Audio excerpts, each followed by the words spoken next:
नमस्कार। मैं shape shop का ट्रिपल डायमंड रतन कुमार। जैसा कि आप सभी को पता है कि आज हम कुछ एक बड़ा फैसला करने वाले हैं, और वो बड़ा फैसला करने से पहले कुछ बातें शुरू से शुरू करते हैं। 3 अगस्त 2020 3 अगस्त 2020 को यानी पिछले साल सुबह उठते एक खबर आती है कि एक कंपनी तैयार हो गई। हमारे नेटवर्क के कई सारे डायमंडों ने मिलकर एक कंपनी को तैयार कर लिया और कंपनी स्टार्ट हो गई।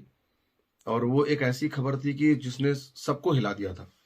पूरे डायरेक्ट सेलिंग कोई शायद हिला दिया था। एक साथ इतने सारे डायमंड किसी और कंपनी में जाके किसी और कंपनी को बनाते हैं और वहां पे काम शुरू कर देते हैं। और मैंने उसके बाद ये बात बताने के लिए कि शायद हर्ष सर, दीपक सर को बात नहीं पता होगी, तो मैंने हर्ष सर को फोन लगाया और मैंने उनसे बोला कि सर ऐसे से अपने लिए कुछ लोगों ने एक नई कंपनी खोल ली है। तो जब तक मैं पूरी बात करता, उन्होंने बोला कि हाँ उन्होंने खोली, अब हमें भी अपनी कंपनी खोलनी पड़ेगी। इवॉल्व इंडिया के नाम से कंपनी खुलेगी और मैं चाहता हूँ कि तू हमारे साथ काम कर। तो जैसे हर्षद ने पूछा, मैंने बोला सर मैं इवॉल्व इंडिया से बहुत मोहब्बत करता हूँ, लेकिन मैं शेप शॉप नहीं छोड़ सकता।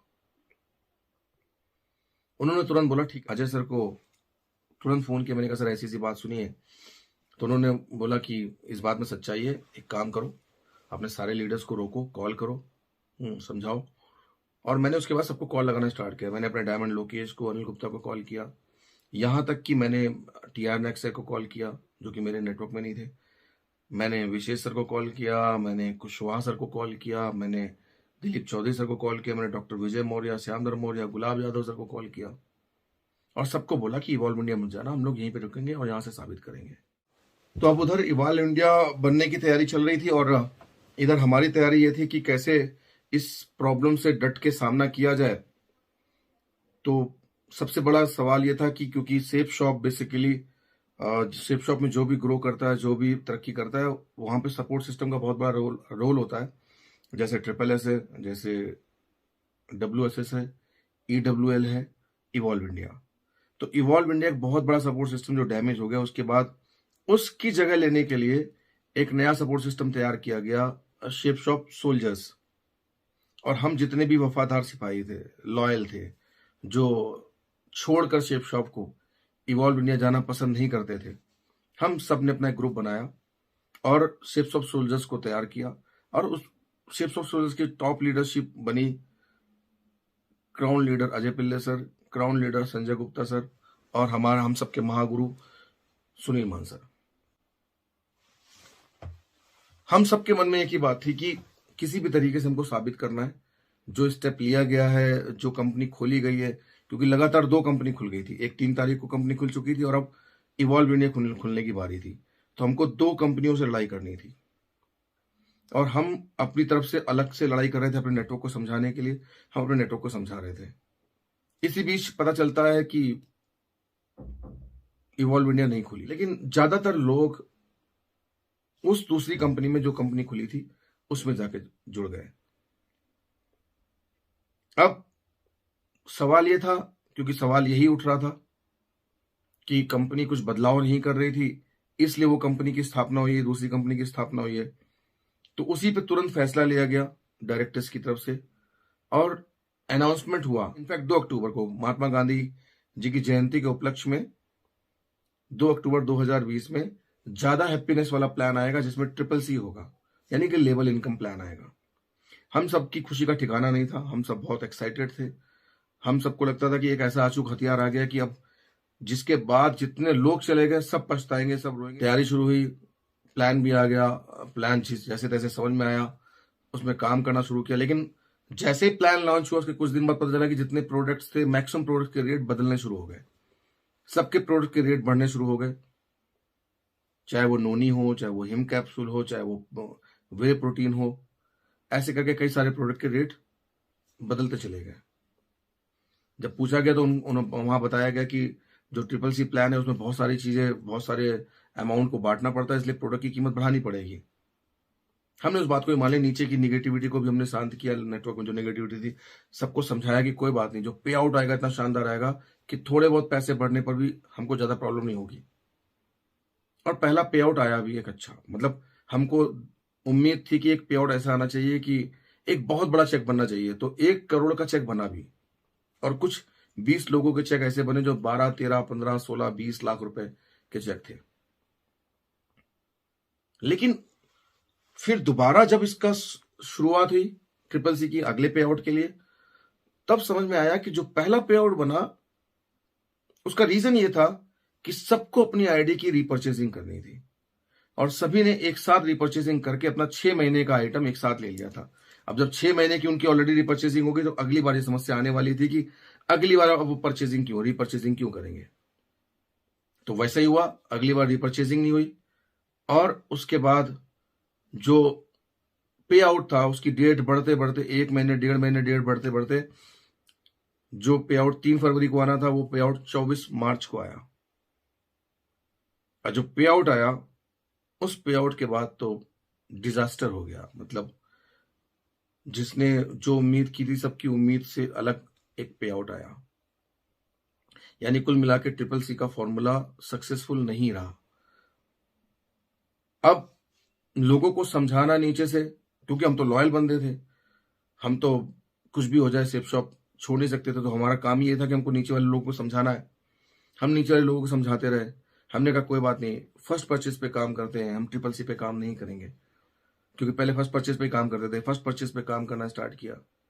ऐसे करते करते करते करते वक्त निकल गया। 24 मार्च के बाद जब 7-8 महीने गुजर गए, तो हमको ये एहसास हुआ कि इवॉल्व इंडिया जब तक था तो हर 1-2 महीने में कोई ना कोई इवेंट होते थे, हर 6 महीने में एक सक्सेस डे होता था, हर साल में कम से कम 2 बार बूट कैंप होता था। लेकिन पिछले 7-8 महीने से सेफ शॉप सोल्जर्स की तरफ से कोई भी एक बड़ा इवेंट नहीं हुआ। ऐसा नहीं कि कोरोना के चक्कर, कोविड के कारण इवेंट पॉसिबल नहीं थे, इवेंट पॉसिबल थे। बीच में एक ऐसा वक्त आया था कि इवेंट्स कर सकते थे, लेकिन फिर भी उस वक्त वो इवेंट्स नहीं किए गए। तब हमको समझ में आया कि कुछ भी हो, हर्ष बिल्ला, दीपक बिल्ला सर कैसे भी हो, एक काम किया, उन्होंने कंपनी नहीं खोली, तो चलो उनसे मिलते हैं।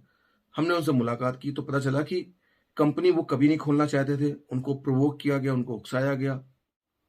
फैसला लेने के बाद भी उन्होंने अपना निर्णय बदला और कंपनी को फिलहाल शुरू नहीं किया, कंपनी को लॉन्च नहीं किया, पे आउट नहीं स्टार्ट किया, उन्होंने कंपनी को बीच में ही रोक दिया। मैंने टीआर नायक सर, मनोज शर्मा सर ने आपस में डिस्कशन किया कि अगर जैसे कंपनी ने सबको माफ कर दिया है और वापस आ गए, ऐसे कंपनी हर्ष और दीपक सर को भी माफ कर दे। लेकिन सवाल फिर भी ये था कि भले ही आपको उकसाया गया, लेकिन आप बच्चे नहीं थे, आपको 20 साल की नेटवर्किंग का एक्सपीरियंस था, तो गलती तो आपसे हुई है। अब इस गलती का हमें जवाब दीजिए कि क्या कर सकते हैं उस नेटवर्क को, जो नेटवर्क बिल्कुल डाउन हो चुका है, नीचे काम नहीं हो रहा है, नेटवर्क में जान नहीं है, मोमेंटम नहीं है। सिर्फ एक नेटवर्क में नहीं, पूरे सोल्जर्स नेटवर्क में कोई भी काम नहीं हो रहा, तो उसको कैसे वापस किया जाए।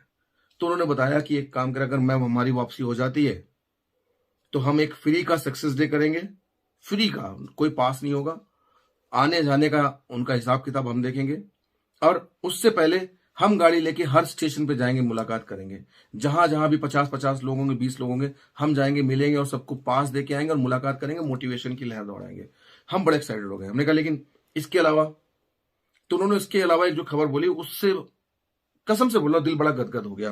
उन्होंने बोला कि जैसे जो ब्रॉन्ज बनेगा, क्योंकि दूसरी कंपनीज लीडरशिप प्रोग्राम बड़ा दे रही थी, एक दिन का बूट कैंप बड़ा चला रही थी, तो इन्होंने भी बोला कि जैसे ही कोई ब्रॉन्ज बनेगा उसको 1 नाइट एंड 2 डेज का बूट कैंप मिलेगा लीडरशिप प्रोग्राम का, 4 स्टार होटल में। और वो कभी भी ब्रॉन्ज बन जाए, वो 1 साल में बने, वो 1 महीने में बने, वो 4 साल में बने, जिस दिन उसका ब्रॉन्ज कंप्लीट हो जाएगा उसको 1 रात और 2 दिन का बूट कैंप मिलेगा दिल्ली में। और अगर वो सिल्वर बनता है, कभी भी बनता है सिल्वर, तो 2 रात और 3 दिन का गोवा ट्रिप उसको मिलेगा। यकीन मानिए, ये ऑफर सुनने के बाद हम तो बिल्कुल इस मुहिम में पागलों की तरह लग गए कि अब तो हर्ष बिल्ला, दीपक बिल्ला सर को लेके आना है। मकसद हर्ष बिल्ला, दीपक बिल्ला सर को लाना नहीं था, मकसद ये था इनके आने से हमारे नेटवर्क में मोमेंटम आ जाएगा, जान आ जाएगी, और जो टारगेट, जो बात उन्होंने बोली है सिल्वर और ब्रॉन्ज को देने की, इसके बाद तो बाकी कंपनी के लोग भी वापस लौट के आएंगे, सबको डेंट लग जाएगा। हम मुहिम में लग गए, मैं, नायक दादा, मनोज शर्मा सर मुहिम में लगे कि इनको वापस लेके आना है, वापस लेके आना है। और धीरे धीरे हर एक डायरेक्टर, क्योंकि कोई भी तैयार नहीं था हर्ष सर, दीपक सर को लाने के लिए, कोई भी मिलने नहीं आता था। सबसे पहले पहल हमने की, मुलाकात की, और हमने एक मेलजोल बढ़ाने की कोशिश की, जो एक बॉन्डिंग बनाने की कोशिश की कि सब धीरे धीरे हर्ष सर को लाने की मुहिम में शामिल हो जाए। हुआ भी यही, धीरे धीरे लगभग 90% लोग तैयार हो गए। अब बारी थी अजय सर की, क्योंकि अजय सर तैयार नहीं थे।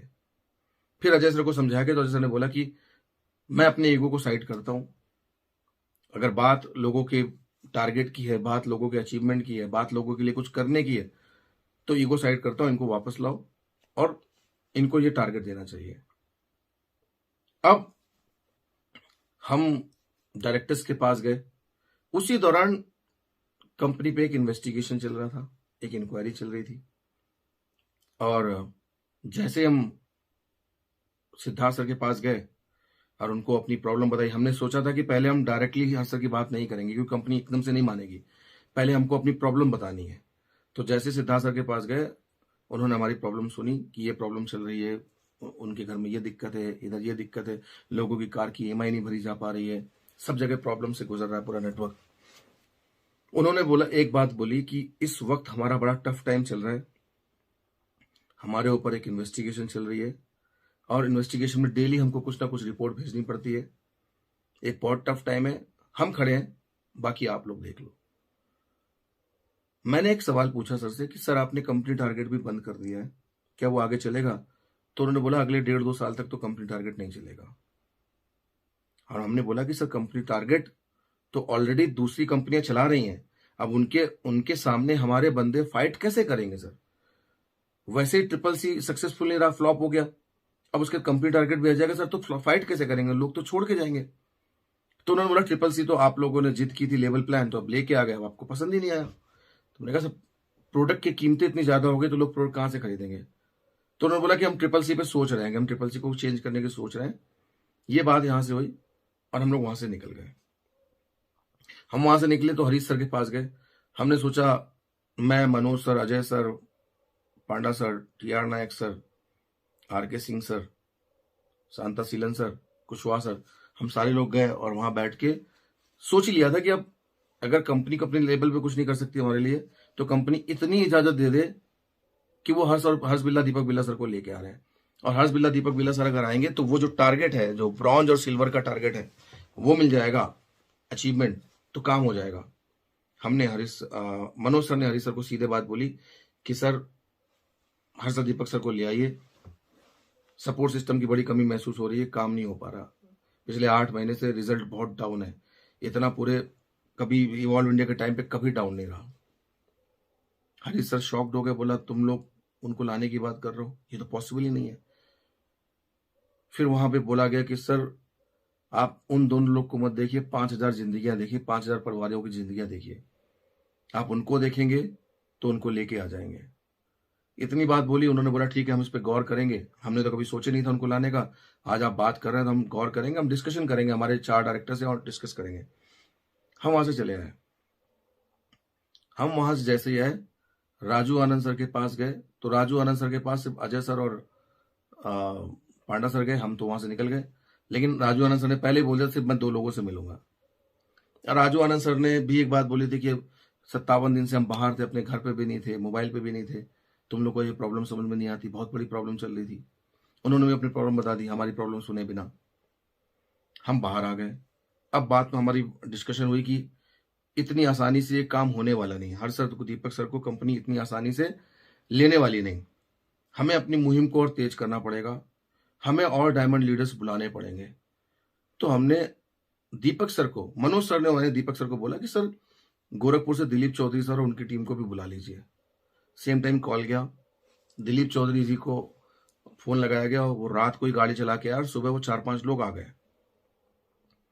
अब दिलीप चौधरी आए, हम डेली ऑफिस में बैठते थे, अब मैंने कहा मैं, RK Singh, Shanta Seelan sir, Kushwaha ji, TR Nayak sir, Manoj sir हमेशा ऑफिस में होते थे, अब दिलीप चौधरी सर भी थे, तो अब बारी थी कि उन लोग को मुलाकात कराने की, बिकॉज हम तो मिल चुके थे। तो हमने पांडा सर से बोला कि सर वो मिलना चाहते हैं, दिलीप चौधरी और कुशवाहा जी भी नागालैंड से आए हैं। पांडा सर गए राजू आनंद सर के पास और थोड़ी देर बाद वापस आया, बोला कि राजू आनंद सर नहीं मिलना चाहते किसी से। हमने बोला क्या हो गया सर, ऐसा क्या है कि क्यों नहीं मिलना चाहते, 2 मिनट तो वक्त दे सकते हैं डायरेक्टर सर।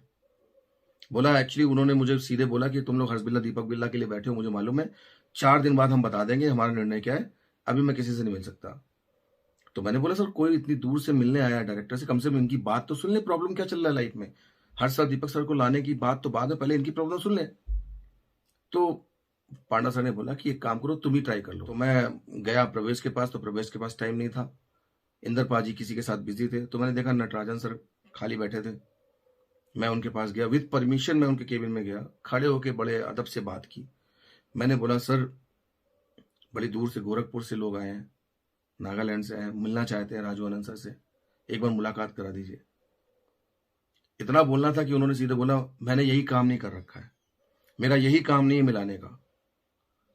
तो मैंने कहा सर ये काम नहीं मिलाने का मतलब, सर आपको तो सिर्फ इतना करना, मुलाकात करा दीजिए, बाकी बात तो हमें करनी है। तो जैसे ही मैंने ऐसे बोला, उन्होंने बोला आप रतन आपका बात करने का टोन सही नहीं है। मैंने भी उनसे बोला मेरा क्या टोन सही नहीं, मैं तो बिल्कुल सही तरीके से बात कर रहा हूँ। तो ऐसे हमारी हॉट टॉक हो गई। उस हॉट टॉक में मैं बाहर निकल गया, और मैं जब बाहर निकला तो दिलीप चौधरी सर ने खुद बोला कि इतना भी क्या डायरेक्टर सर के पास है कि 2 मिनट नहीं मिल सकते, हम इतनी दूर से आए। और उतने में मैं गुस्से में मैंने कहा जब डायरेक्टर सर मिलने बता देना, मैं जा रहा हूं। मैं निकल गया। ये बात दिन की थी।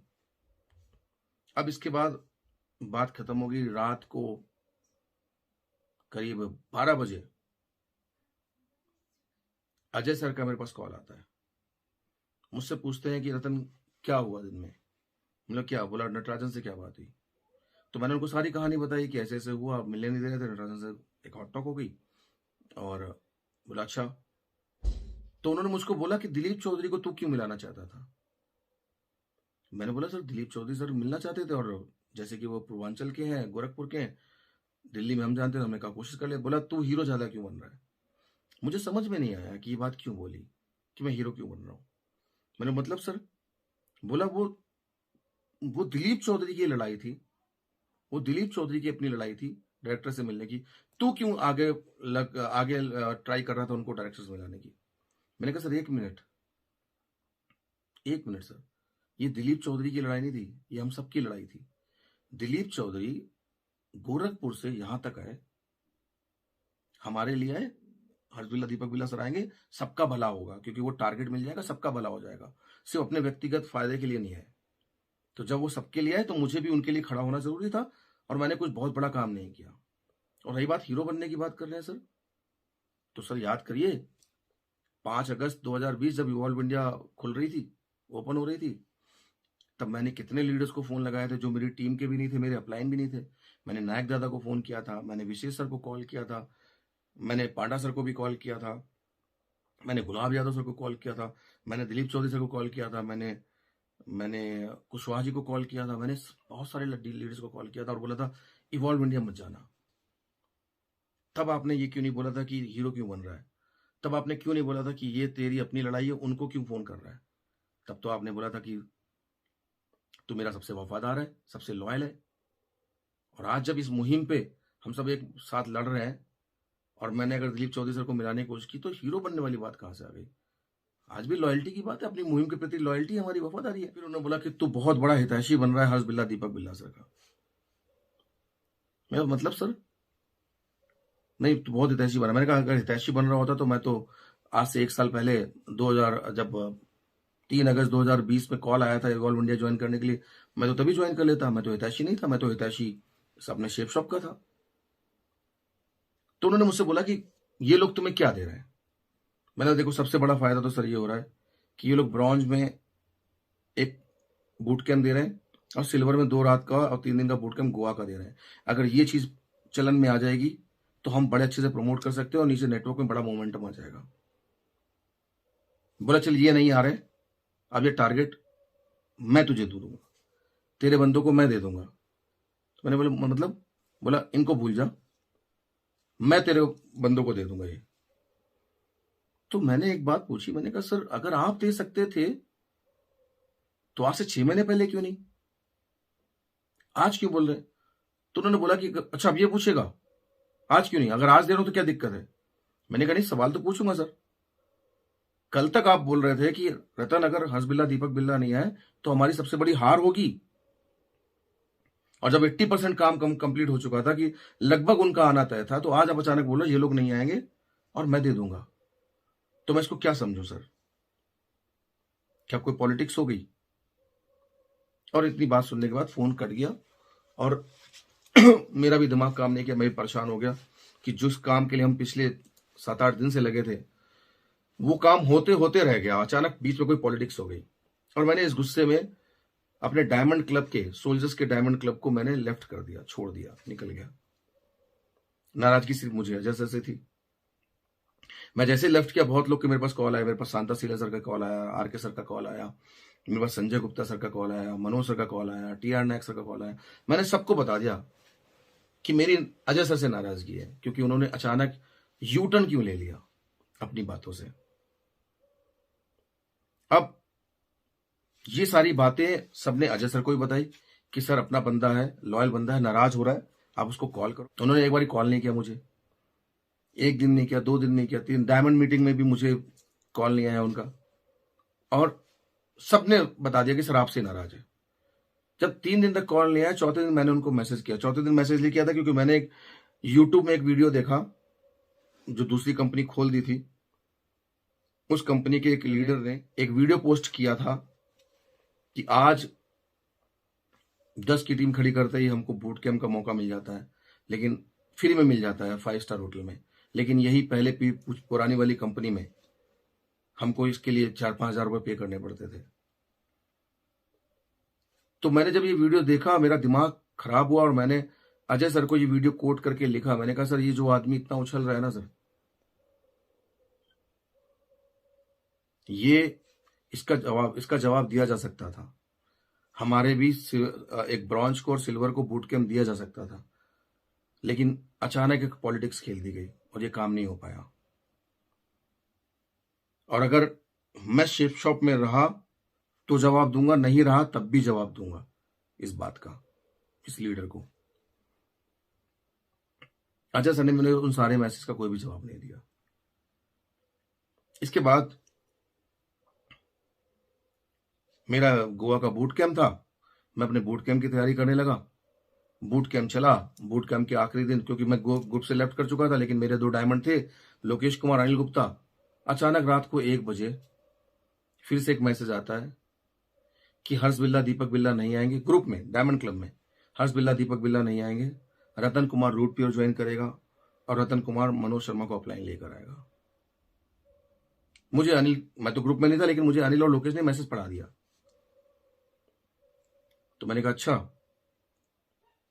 तो मैंने तो फिलहाल किसी तरह बूट कैंप को खत्म किया और अलविदा किया, लेकिन शाम को मैंने सबके सवालों का खंडन किया, क्योंकि जैसे ही मुझे लिखा गया कि रूट पे ज्वाइन करेगा तो बाकी लीडर्स ने अपना फर्ज समझा कि मुझे कुछ भी सुनाना शुरू कर दिया, बिकॉज मैं तो ग्रुप में भी नहीं था। तो बहुत सारे तकिया कलाम देना स्टार्ट किया, कायर है, गद्दार है, पता नहीं क्या क्या, बिना पुख्ता जानकारी के उन्होंने ये सारी बातें लिखना स्टार्ट कर दिया। और पता नहीं कौन सी जानकारी मिली अजय सर को रात को 1 बजे कि उन्होंने ये मैसेज डाल दिए जो बिल्कुल बेबुनियाद थे। अब जब ये सब कुछ हुआ, इसके बाद मैं परेशान हो गया। मैंने डिस्कशन किया, मैंने कहा यार हर साल दीपक सर भी नहीं आएंगे, एक बात तो ये लिख दी और दूसरा हमको रूट प्योर लिख दिया है। तो मैंने अपने लीडर से बात की, मैंने कहा क्या किया जाए। तो मेरे डायमंड लीडर्स ने बोला कि सर हम अब शिप शॉप में काम नहीं करेंगे। फिर हमने डिसाइड किया कि अब हर सर के पास ही जाएंगे और उनको बोलेंगे कि सर अपनी इवॉल्व इंडिया खोलो। हम हर सर के पास गए, मैंने कहा सर इवॉल्व इंडिया खोलिए। तो उन्होंने बोला इवॉल्व इंडिया नहीं खोल सकते, कुछ मजबूरी है। तो हमने कहा सर एक काम कीजिए, हमको ये बताइए कि हम कौन सी कंपनी में जाएं, क्योंकि हम शिप शॉप नहीं करना चाहते। तो उन्होंने हमको 2 कंपनी ऐसी बोली जो नहीं करनी है। जो नहीं करने वाली कंपनी थी, एक 6-7 साल पुरानी है और एक करीब 8-9 महीने पुरानी है, और 3 कंपनी ऐसी थी जिनमें से किसी एक को करने के लिए उन्होंने बोला था। थी निराग, जो 1.5 साल पुरानी थी। तो हमने पूछा सर इस कंपनी में क्या निराग है। तो उन्होंने बोला इसका प्लान अच्छा है, इसके प्रोडक्ट अच्छे हैं, इसके लीडर, इसके जो डायरेक्टर्स हैं वो बड़े अच्छे हैं, उनको नॉलेज काफी अच्छी है, क्योंकि मैं उनसे मुलाकात कर चुका हूँ, और इनका ऑफिस भी दिल्ली में ही है। तो हमने कहा ठीक है सर, और हम जाके निराग के ऑफिस में मिले और वहां पे आके निराग का पूरा प्लान देखा। हमको निराग के प्लान में वो सारी चीजें मिली जो हम उम्मीद करते थे कि या तो शेप शॉप से मिले, और शेप शॉप से ना मिले तो इवॉल्व इंडिया से मिले, लेकिन शेप शॉप से भी नहीं मिला और इवॉल्व इंडिया तो खुली नहीं, तो हमको निराग से मिला। हमने कहा ये प्लान हमारे लोगों के पास जाएगा तो वो बहुत कुछ कर सकते हैं, अच्छा कर सकते हैं। अब यहां तक तो निराग की बात थी। अब मैं बात सिर्फ ये करना चाहता हूं कि मैंने एक्चुअली जिंदगी में शायद मेरी समस्या रही है और बहुत सारे लीडर्स की समस्या रही है, जो मैंने गौर किया है। मैंने 13 साल तक बिजनेस जो किया इमोशनल होके किया, इमोशनल, और शायद मेरी तरह बहुत सारे लोग हैं जो इमोशनल होके बिजनेस करते हैं। पिछले 1 साल में जो मैं आंकड़े बता रहा हूं उसमें से थोड़े से आंकड़े इधर उधर हो सकते हैं, लेकिन लगभग 90% सच्चाई होगी मेरे आंकड़ों में। कम से कम 70 से 80 डायमंड पिछले 1 साल में शेप शॉप को छोड़ के गए हैं।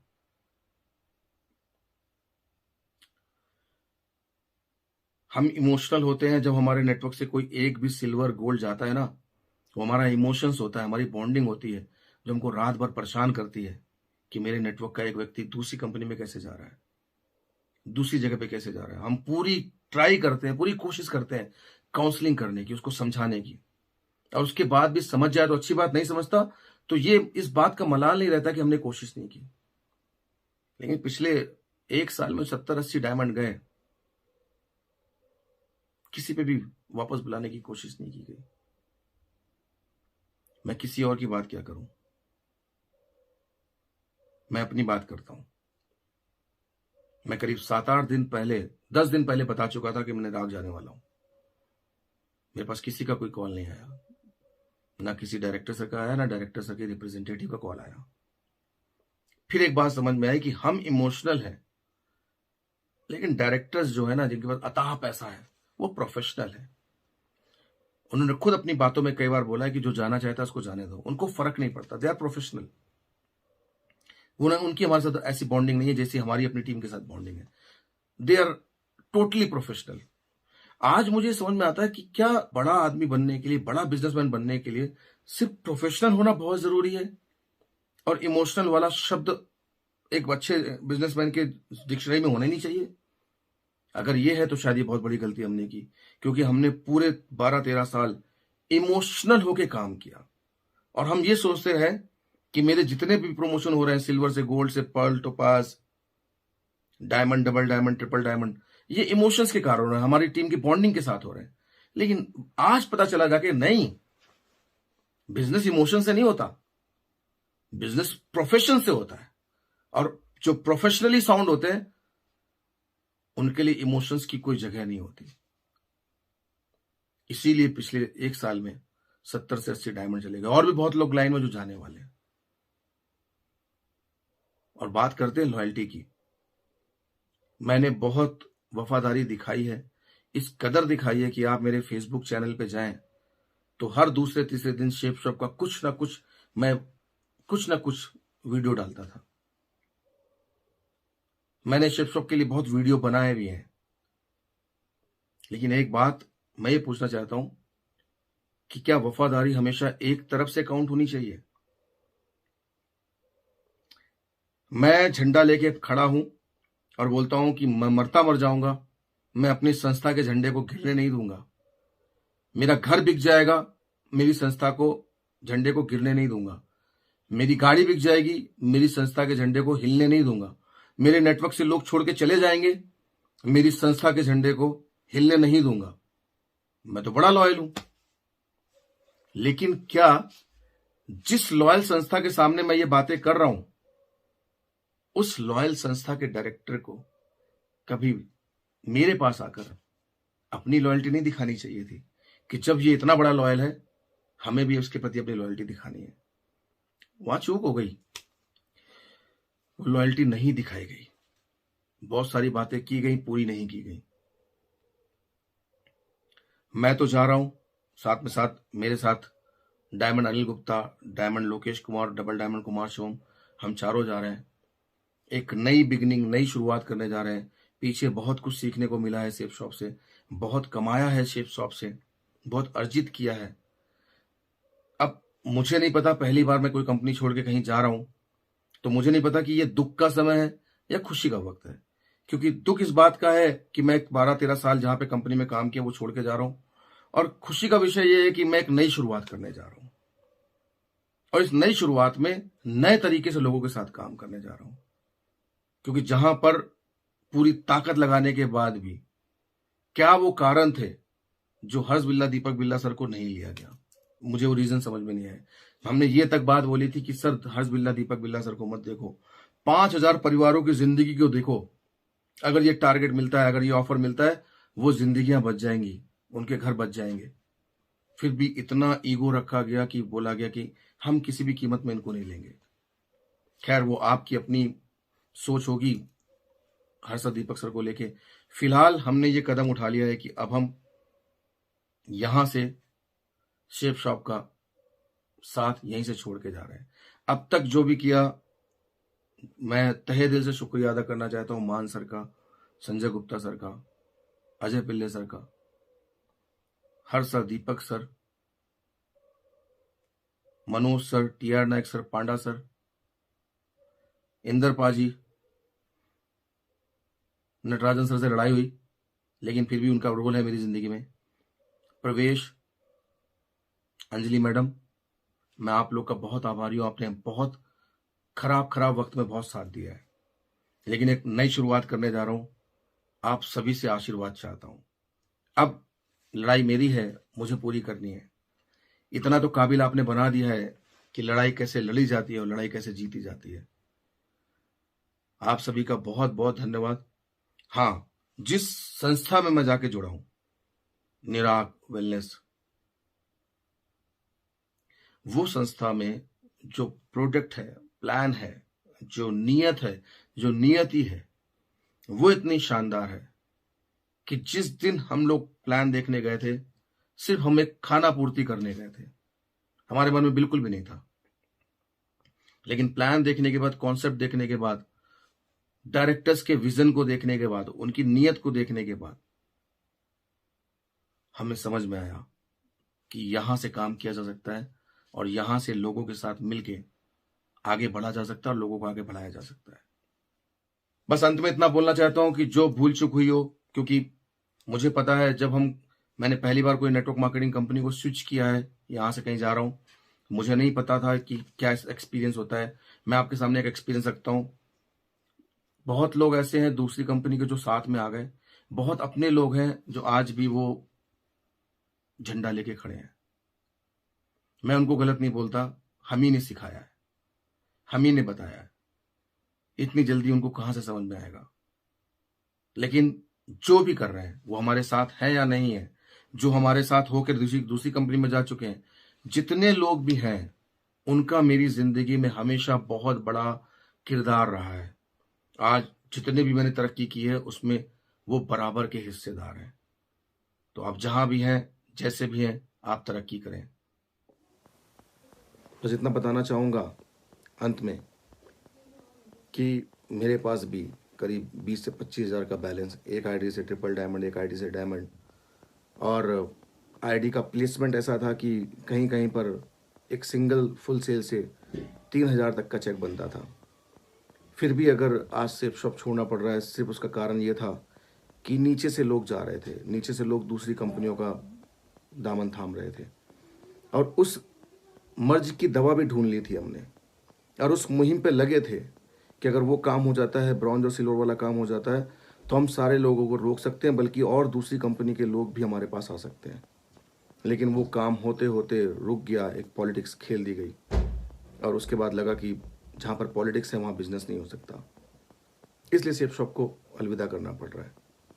और आप इसके बावजूद अगर आप कुछ भी सोचना चाहें मेरे बारे में, कुछ भी अपनी टिप्पणी देना चाहें, वो आपकी मर्जी है। इन्हें याद आती हैं कि कुछ ना कुछ तो होंगी ज़रूर उसकी मजबूरियाँ, वरना यूं ही कोई बेवफा नहीं होता। अगर आपको लगता है कि बेवफाई कर दी, कुछ गलत कर दिया, तो मजबूरी मैंने आपके सामने रख दी है। अगर हो सके तो इसको समझने की कोशिश कीजिएगा। अब आगे सफ़र की शुरुआत निराग परिवार के साथ शुरू करने वाले हैं। बस आप सबका आशीर्वाद ज़रूरी है, क्योंकि ज़िंदगी में काफी आगे तक आपने पहुंचाया, अब उसके आगे निराग परिवार के जरिए पहुंच रहे हैं। Thank you so much, thank you all.